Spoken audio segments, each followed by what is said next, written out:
Luc 4, verset 30, et à partir du verset 33. La Bible déclare ici que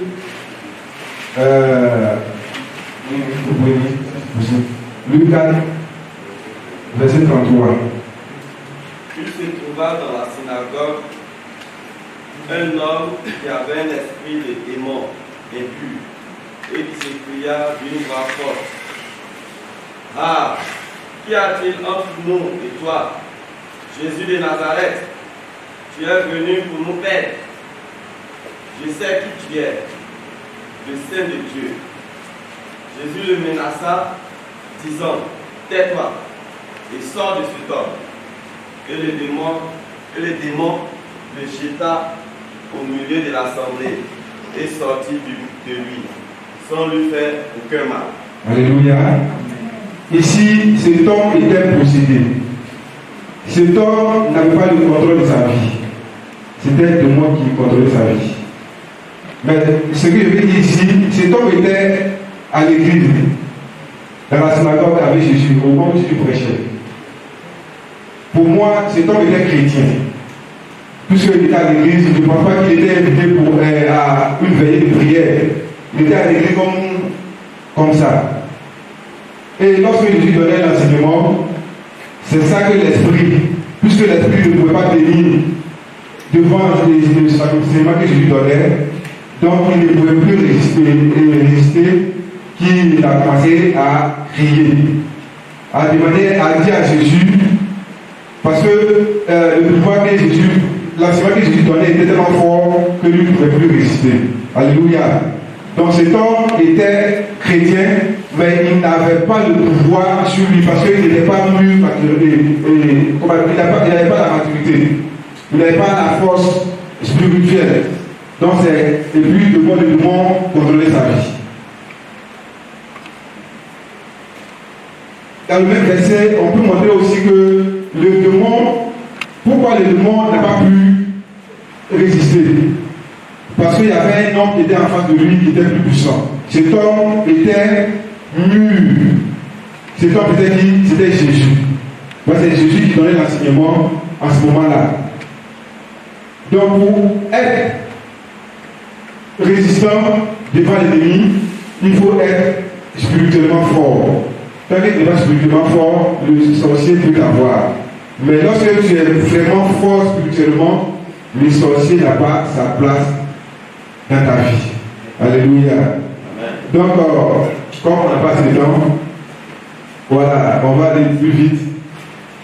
Voilà, comme le pasteur a demandé avec des versets à la pluie, maintenant pour laquelle on a lu, et 4 versets 33 à 35, voilà, qui montre ici la domination du démon sur la vie de cet homme qui était à la synagogue avec Jésus au moment où Jésus donnait l'enseignement. Et lorsque Jésus a donné l'enseignement, le démon ne pouvait plus résister à cet homme-là. Alléluia. Donc, ça veut dire que Jésus a menacé le démon parce que Jésus avait le pouvoir sur le démon et il a menacé le démon et puis le démon est parti. Alléluia. Voilà, donc en conclusion ici,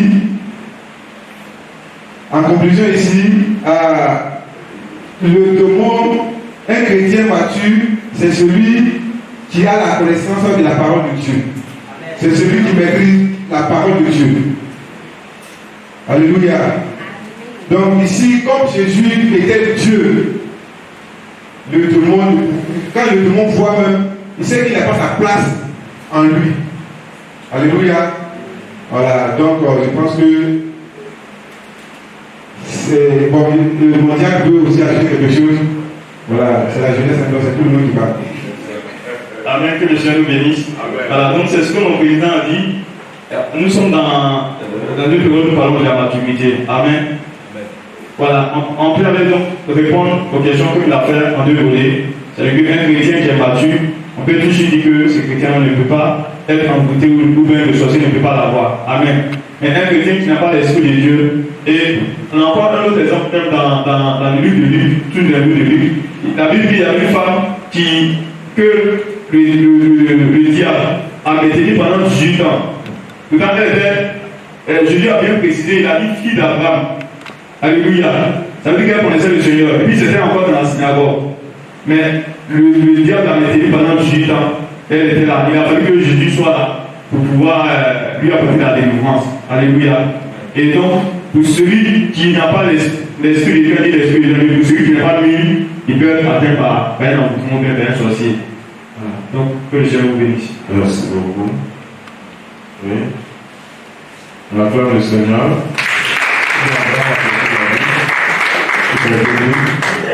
Ok. Merci beaucoup. On acclame le Seigneur pour la jeunesse.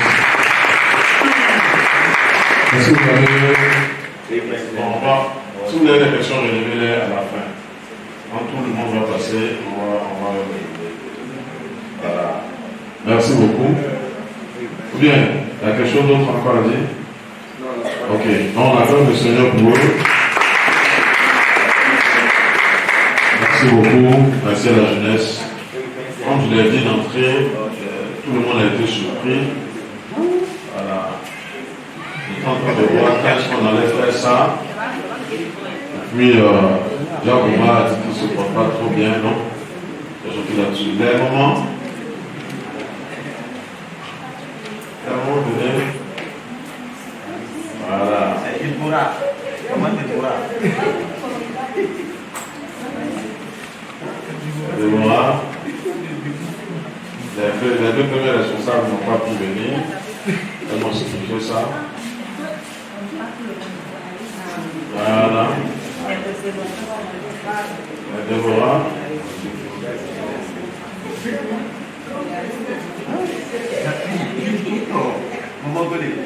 Allez-y.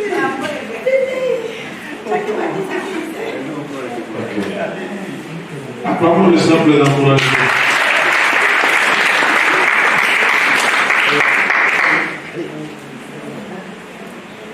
Alléluia. Nous nous saluons tous dans le nom de Jésus. Amen. Le sujet qui nous a été soumis, c'est de savoir si un sorcier peut tuer un chrétien. Amen. Et si un chrétien peut être envoûté par un sorcier. Donc déjà, pour revenir au sujet, on va d'abord chercher à savoir c'est qui le chrétien. Voilà. Le chrétien, c'est à Antioche pour la première fois que les disciples ont été appelés chrétiens. Sinon, lorsque nous parcourons la Bible, Jésus a appelé ses enfants les disciples. Mais c'est à Antioche par rapport à la vie que ces personnes présentaient. Et c'est à Antioche qu'on a appelé ses disciples à chrétiens. Donc, on va dire le mot chrétien vient de petit Christ. Et quand on dit un chrétien, c'est quelqu'un qui ressemble à Christ. Quelqu'un qui est comme Christ. Amen. Donc déjà, on va revenir encore sur la question de savoir est-ce qu'un sorcier peut tuer un chrétien.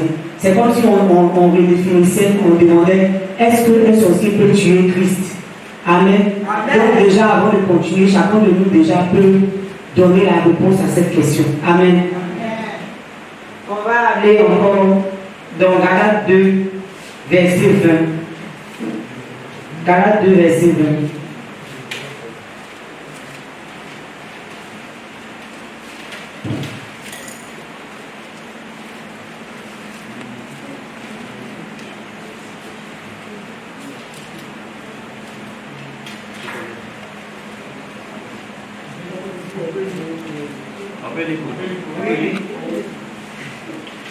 Galates 2, verset 20. J'ai été crucifié avec Christ. Et si je vis, ce n'est plus moi qui vis, c'est Christ qui vit en moi.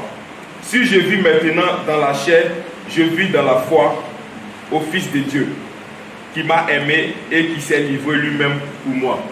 Amen. Donc ici, Galates 2, verset 20 dit que si je vis, ce n'est plus moi qui vis, c'est Christ qui vit en moi. Le passage s'adresse à un enfant de Dieu, c'est l'apôtre Paul qui parle, dit que si je vis, ce n'est plus moi qui vis, c'est Christ qui vit en moi. Donc c'est pareil pour nous qui avons accepté Jésus. Lorsque chaque être humain décide de faire la rencontre personnelle avec Christ, lorsque chaque être humain ouvre son cœur à Jésus, lorsqu'il accepte de recevoir Jésus comme son sauveur, son Seigneur personnel, automatiquement, on parle de la nouvelle naissance.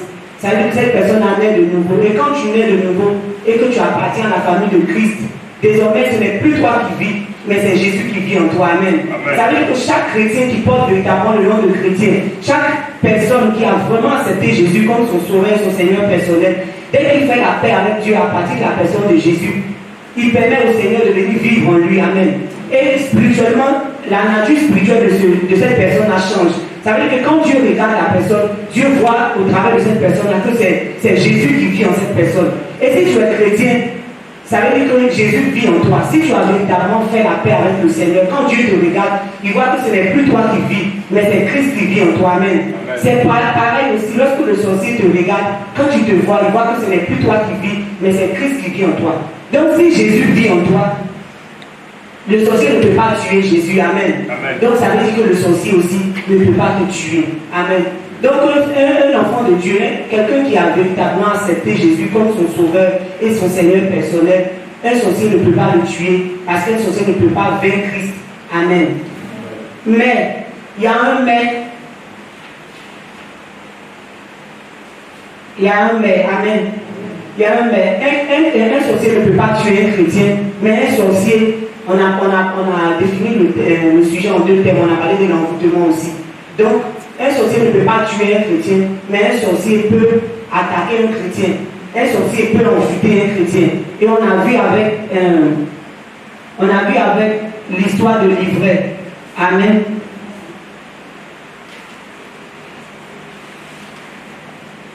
Je vais donner la parole aux autres d'abord avant de revenir. Bon, on a dit, mais un sorcier peut aussi amputer un chrétien. On va prendre, quand tu prends le...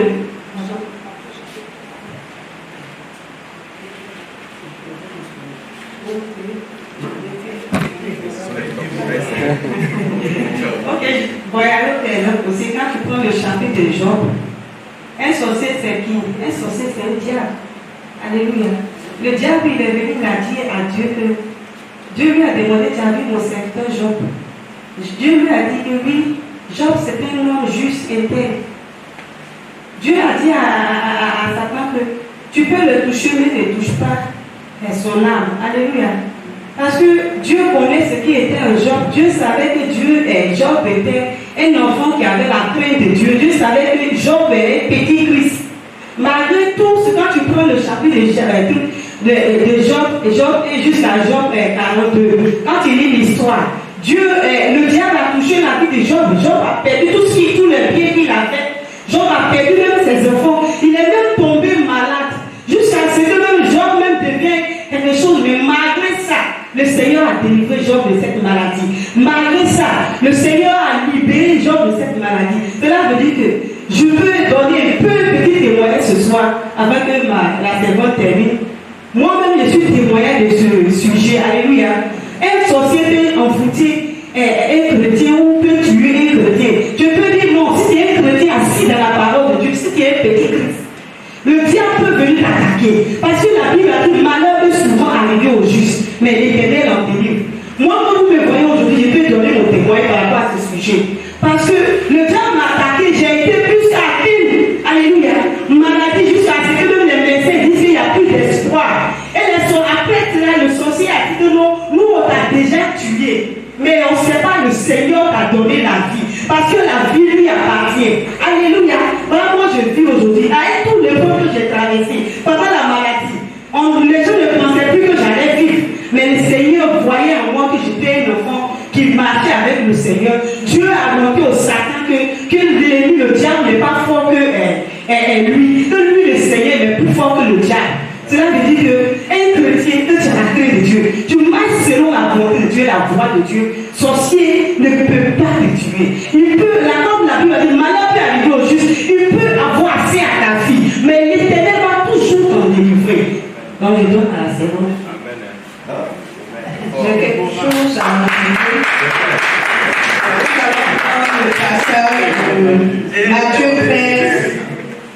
Le passage Matthieu 13, verset 8. Matthieu 13, verset 8. Une autre partie tomba dans la bonne terre. Attends, excuse-moi, on va commencer d'abord au Matthieu 13, verset 4. 4 d'abord jusqu'au 8. Matthieu 13, verset 4. Un semeur sortit pour s'aimer.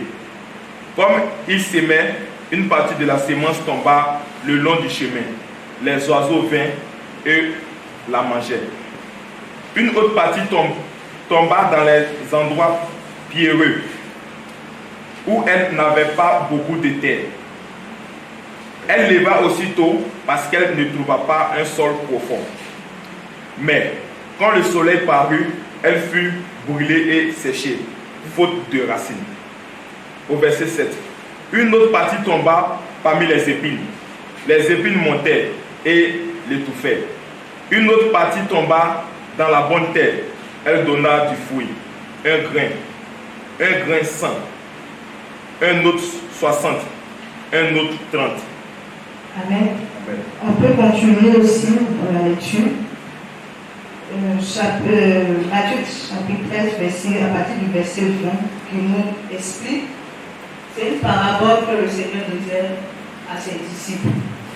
Donc nous allons conclure avec le chapitre 13, verset 20, de ce que a été dit au chapitre 13, à partir du verset 4 jusqu'au 8. Je lis la parole du Seigneur. Celui qui a reçu la sémence dans les endroits pierreux, c'est celui qui entend la parole et la reçoit aussitôt, avec joie. Mais il n'a pas de racine en lui-même, il manque de persistance. Et dès que survient une tribulation ou une persécution à cause de la parole, il trouve une occasion de chute. Celui qui a reçu la sémence parmi les épines, c'est celui qui entend la parole, mais en qui les soucis du siècle et la séduction des richesses étouffent cette parole et la rend infructueuse. Mais celui qui a reçu la sémence dans la bonne terre, c'est celui qui entend la parole et la comprend. Il porte du fruit, et un grain en donne 100, un autre 60 et un autre 30.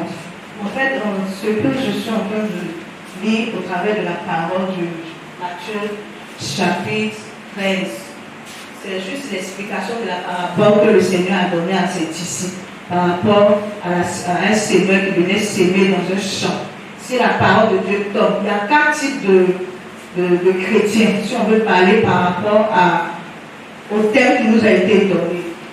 Le verset 13, le chapitre 13, verset 20, à partir du verset 20, nous explique concrètement ce qui a été dit dans la parabole que Dieu a donné à ses disciples.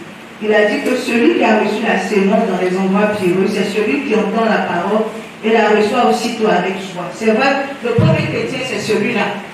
Si on veut dire, le chrétien, est-ce qu'il peut être envoûté par un sorcier? Oui. Est-ce qu'il peut, comment on appelle? Est-ce qu'il est tué par un sorcier? Oui. Est-ce qu'il peut être envoûté? Oui. Ça dépend de sa manière, sa relation véritable avec le Seigneur. Il y a 4 types de chrétiens. Matthieu 13 nous le dit au travers de la parole du Seigneur. Le premier chrétien, c'est celui, quand la parole est sémée, il reçoit avec joie, mais les soucis. La Bible nous dit que il entend la parole, il la reçoit aussitôt avec joie, mais il n'y a pas de racine.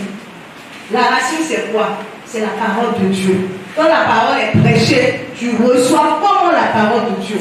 Est-ce que tu te vas à la maison, tu mets ça en pratique, tu pries, tu médites la parole de Dieu? Si tu ne médites pas la parole de Dieu, c'est normal que tu seras envoûté par le sorcier. Tu seras envoûté et puis le sorcier peut t'avoir. Le deuxième chrétien, le deuxième exemple, c'est celui aussi qui reçoit la parole de Dieu. Verset 21, il n'a pas de racine en lui-même, il manque de persistance. Il ne persévère pas dans la parole de Dieu, il ne prie pas, il n'a rien. Dès que survient les tribulations, dès qu'il y a un esprit, le sorcier vient de frayer, automatiquement, il va ouvrir une porte et puis le sorcier aura accès à sa vie.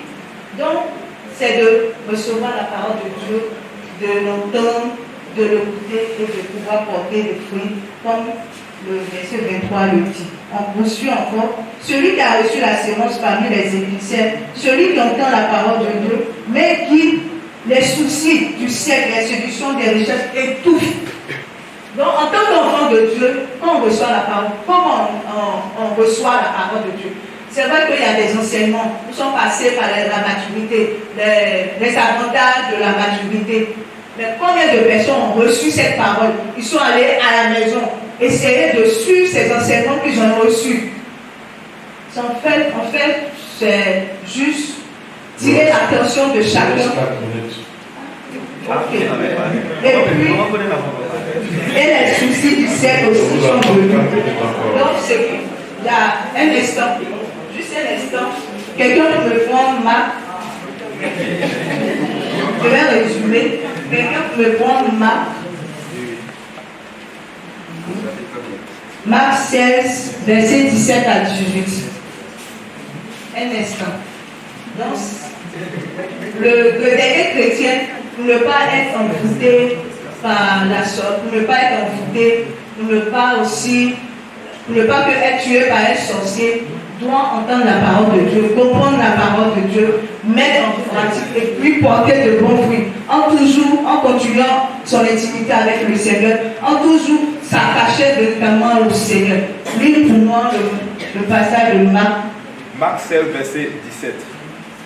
Voici les miracles qui accompagneront ceux qui auront cru. En mon nom, ils chasseront les démons. Ils parleront de nouvelles langues. Ils saisiront des serpents. S'ils boivent quelques breuvages mortels, ils ne leur feront point de mal. Ils imposeront les mains aux malades et les malades seront guéris. Amen. En fait, c'est pour ce passage pour attester que le Seigneur nous dit que quel que soit ce que, en tant que chrétien, si tu es vraiment enraciné de la parole de Dieu, si tu pries continuellement, tu as une intimité avec le Seigneur, rien ne pourra venir t'ébranler. Aucun poisson, breuvage mortel ne fera à ta vie. En fait, c'est ce que je veux ajouter. Merci. Moi, pour conclure, au fait, la diaconesse Assemia a dit que si tu es un vrai chrétien, comme le verset de Marc 16, chapitre 17 à 28 a dit, normalement, tu as un petit Christ et Christ vit en toi. Et donc le sorcier ne peut pas te tuer. Amen. Mais si tu ouvres la porte, si le Saint-Esprit n'habite pas en toi, comme le dit Matthieu chapitre 12, verset 43 à 45, vous pouvez lire ça maintenant ou après. Là, la Bible dit que lorsqu'un esprit impur est sorti d'un homme, il va par des lieux arides cherchant du repos. Il n'en trouve point. Alors il dit, je vais retourner voir dans ma maison. La maison, c'est ton corps. Amen. Et quand l'Esprit Saint n'habite pas en toi, et qu'il voit qu'il n'y a pas l'Esprit Saint, il va prendre encore 7 autres démons, et il rentre encore dans ce même corps-là. Amen. Donc c'est à nous de veiller sur notre vie chrétienne. Amen. Amen. Nous voulons conclure pour dire que normalement, un chrétien, quelqu'un qui est né de nouveau, quelqu'un qui a une relation d'intimité avec Christ, le sorcier ne peut pas le tuer. Mais en même temps, nous voulons interpeller chacun d'entre nous. Si nous ne nous tenons pas à la brèche, le Seigneur a dit veillez et priez. Le Seigneur aussi nous avait dit celui qui est né de Dieu ne pratique pas le péché, parce que la sémence de Dieu en lui. Donc si tu prétends être enfant de Dieu, que tu pratiques le péché, en réalité il y a problème. Et le péché est plus dangereux même que les sorciers. Le péché peut ouvrir la porte à la sorcellerie de te détruire. Donc je voulais vraiment attirer l'attention de chacun d'entre nous, que nous restions attachés au Seigneur. Amen. Merci. Merci au Seigneur. Le Seigneur vous bénisse. Voilà. L'inspiration au fur et à mesure. Alléluia. Dieu vous bénisse. On va revenir aux questions. Les hommes. Voilà.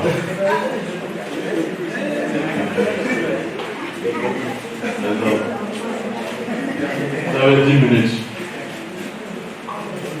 Alléluia.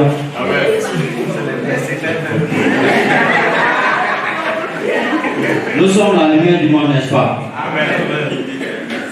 Lorsque la lumière arrive dans le noir disparaît. Alléluia. On a déjà défini le chrétien. Le chrétien, c'est celui-là qui a vraiment décidé de donner sa vie à Christ. Vraiment. Parce que il y a des gens, ils disent de leur bouche, je suis chrétien, mais en réalité, ils sont loin de Dieu. Alléluia. Ceux qui ont fait le baptême la dernière fois, sûrement le pasteur a dit de répéter, j'accepte le Seigneur comme mon sauveur, mon Seigneur personnel, n'est-ce pas? Mais combien sont ceux qui ont fait ça de leur cœur véritablement? C'est la question qu'on doit se poser. Parce que celui qui est chrétien, c'est celui-là qui marche selon les principes de Jésus-Christ. C'est pourquoi on peut l'appeler petit Christ. Alléluia. Le sorcier, c'est qui? Le sorcier, même, c'est un plaisantin, c'est un menteur, c'est un peureux, c'est un égoïste, c'est un jaloux. Amen. Vous comprenez un peu? C'est pourquoi il peut se cacher dans le noir, il peut se cacher derrière notre dos pour faire des choses. Parce que nous sommes la lumière, du coup, il ne peut pas venir devant nous. Nous qui avons accepté le Seigneur véritablement. Alléluia. Dans le livre de Nombre 22, on ne va pas lire, pour aller un peu plus vite. Balak, il a imité, il a s'est comporté comme le sorcier. Lorsqu'il voyait les exploits que les enfants de Dieu faisaient, il allait voir Balak pour dire qu'il faut maudire ce peuple-là. Parce que ce qu'ils sont en train de faire, ça ne m'arrange pas, les jaloux. Alléluia. C'est celui-là qui s'arrange pour pouvoir détruire ta vie. Lorsque toi tu es en train de marcher avec le Seigneur, je suis en train de dire qu'un chrétien en réalité, le sorcier ne peut pas le tuer. Celui qui a accepté de marcher avec le Seigneur, le sorcier ne peut pas le tuer. Comme Guy l'a dit tout à l'heure, lorsque Satan allait voir Dieu, et puis il était en train d'accuser Job, Dieu lui a dit que je te permets de toucher à sa vie. Tu peux l'embouter, tu peux faire tout ce que tu peux faire. Pour dire que le sorcier peut embouter un chrétien en même temps. Il dit que tu peux l'embouter, mais sa vie là, tu n'as pas le droit dessus. Toi, tu ne peux pas donner la vie, toi, tu ne peux pas la prendre. Donc, étant un chrétien, le sorcier ne peut pas toucher à notre vie. Alléluia. Jean 3, ça dit que Dieu a tant aimé le monde, nous a tant aimé, qu'il a donné son Fils. En fait, que quiconque croit en Jésus-Christ est la vie, ne périsse point, mais qu'il est la vie éternelle. Alléluia. Je peux te demander tout à l'heure, est-ce que le sorcier peut te tuer? Tu vas me dire non. Donc le sorcier ne peut pas tuer un chrétien. Je vais continuer pour dire aussi, dans le livre de Psaume 82, versets 6 à 7. Si tu peux lire pour moi. Psaume 82, versets 6 à 7. Versets 6 à 7. Vous dites que celui qui a accepté le Seigneur Jésus véritablement, le sorcier ne peut pas le tuer. Allons-y. J'avais dit, vous êtes des dieux. Vous êtes des dieux. Vous êtes tous des fils du Très-Haut. Vous êtes tous des fils du Très-Haut. Cependant, vous mourrez comme des hommes. Vous mourrez parce que vous n'avez pas accepté le Seigneur véritablement. Vous faites croire aux gens que vous êtes des chrétiens, mais vous n'êtes pas des chrétiens. C'est pourquoi vous mourrez. C'est pourquoi le sorcier peut vous embouter. Allons-y. Vous tomberez comme un prince quelconque. Non, c'est bon. Merci. Donc, c'est pour dire que si on a accepté le Seigneur véritablement, nous sommes des dieux. Parce que Jésus fait de nous des dieux. Nous sommes héritiers avec Christ. Donc le sorcier ne peut même pas toucher à notre vie. Même nos cheveux, c'est compté, il ne peut pas toucher à ça. Il n'a pas le droit. 1 Corinthiens chapitre 3, verset 16 à 17, il dit, c'est bon, il dit que notre corps est le temple de Dieu. Donc celui qui détruit le temple de Dieu, Dieu va le détruire. Donc le sorcier qui va s'azaga, va détruire notre vie, c'est Dieu va rencontrer son chemin. Si on a accepté le Seigneur véritablement. Psaume 49, verset 21. La parole de Dieu dit que, il dit celui qui a l'honneur et qui n'a pas d'intelligence, les comme des bêtes qui l'ont égorge. Ça dit si toi, au lieu de t'attacher au Seigneur véritablement, mais tu es en train de faire couper, la Bible dit que tu es comme un mouton, je suis comme un mouton, que l'on va t'égorger, parce qu'on n'a pas saisi véritablement la grâce que tu nous accordes. Amen. Matthieu 10, 28, il dit, on ne doit pas craindre. Ça dit celui-là, celui qui te dit sorcier se cache derrière. Il va venir détruire l'âme. Il va détruire le corps, mais il ne peut pas détruire l'âme, il ne peut pas le craindre. Jérémie dit aussi, Jérémie chapitre 1, versets 4 à 5 et 8. Dieu dit qu'il nous a mis à part. Alléluia. Depuis le ventre de notre maman, il nous a choisi. Donc nous avons accepté de marcher avec Jésus-Christ. Il nous a choisi depuis longtemps. Donc nous sommes des élus. Amen. Donc, la Bible dit que même s'il était possible, le sorcier allait tuer des élus. Mais quand ce n'est pas possible, il ne peut pas tuer un élu. Donc, nous sommes des élus. Attention-nous à Dieu véritablement. Amen. Ok. Avant de passer à l'autre point, Luc 10, 18. Donc, je veux qu'on comprenne bien quoi. Luc 10, 18 dit que le chef des sorciers, le diable là, il est tombé comme du n'importe quoi. Alléluia. Je lui dis que je vois Satan tomber du ciel, donc il n'importe quoi. Donc on a le pouvoir de marcher sur lui, de marcher sur tous ces œuvres-là. Tous ceux qui se disent sorciers, ils ne sont rien, c'est pourquoi il dit c'est des plaisantins, des peureux. Donc on a le pouvoir de marcher sur eux. Amen. Maintenant je vais passer à l'autre point pour dire que un sorcier peut embouter un chrétien. Oui, il peut embouter un chrétien. Il ne sait pas, comme il a dit tout à l'heure, il ne sait pas véritablement attaché à Jésus-Christ. Il peut l'embouter. Maintenant aussi, il ne faut pas confondre, ça dit la conversion de Dieu avec l'emboutement des sorciers. Parce que la parole de Dieu dit, Dieu châtie ceux qu'il aime. Alléluia. Il dit le mal, ça dit le malheur peut arriver au juste, mais il délivre toujours. Parce qu'il aime, il rappelle toujours mon fils, si tu entends mettre ton pied, ça ne t'arrange pas. Il te corrige, tu reviens sur la voie. Amen. Pour dire que un sorcier peut embouter un chrétien, on peut voir ça dans le livre de 1 roi, on ne va pas lire. Il s'agit de l'histoire de Salomon. Alléluia. Qui avait des femmes qui étaient vraiment des femmes qui pratiquaient l'idolâtrie. Si tu as une femme qui pratique l'idolâtrie, il faut te dire que forcément elle va faire des choses pour t'embouter. Elle va mettre des choses dans la nourriture pour te donner. Tu vas manger, puis tu seras entièrement à elle. En tant que tu devais être normalement entièrement à Dieu. Donc, ces femmes-là, elles ont fait des pratiques occultes au point que son cœur était tourné vers c'est-à-dire les dieux étrangers. Là. Elles ont tellement embouté pour détourner son cœur. Pareil pour Samson aussi. Samson, Delilah, si je ne me trompe pas, c'est ça. Elle aussi, elle a utilisé toutes les stratégies pour pouvoir l'embouter, pour qu'on puisse avoir le dessous sur sa vie. Alléluia. Maintenant, le Seigneur nous dit de veiller, de prier. En fait, que notre ennemi, le diable, qui rôde autour de nous comme un lion rugissant, il ne puisse pas avoir le dessus sur notre vie. Donc, je vais laisser la parole des doyens pour que